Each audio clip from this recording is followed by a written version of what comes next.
त्याच्यावर एक पाय दे त्याच्यावर. अशा पद्धतीने हा पिंजरा लॉक होतो आणि बिबट्या त्यामध्ये जेरबंद होता. अनेकदा लोक विचारतात बिबट्या पिंजऱ्यात अडकतो कसा. ज्यावेळेस भक्ष्य ठेवतात त्या भक्ष्याला काहीच कसं काय होत नाही. तर हे दोन पिंजरे वेगवेगळे असतात. हा पिंजरा आहे बिबट्याचा आणि हा पिंजरा आहे भक्ष्याचा. याला इकडे जाळी आहे, इकडे जाळी आहे. म्हणजे बिबट्या याच्यात अडकल्यावर याला टच सुद्धा होत नाही. इकडल्या भक्ष्याला काही धोका होत नाही. तो अडकतो कसा हे पण तुम्हाला मी दाखवतो.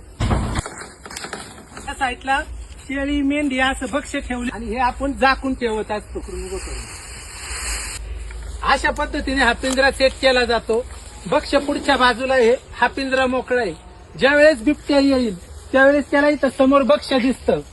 ते भक्ष्य दिसल्यानंतर बिबट्या हा आतमध्ये जातो आणि जो तो पांडेले त्या ठिकाणी त्याचा धक्का लागल्यानंतर हा दरवाजा खाली पडतो. त्याच्यावर एक पाय दे त्याच्यावर.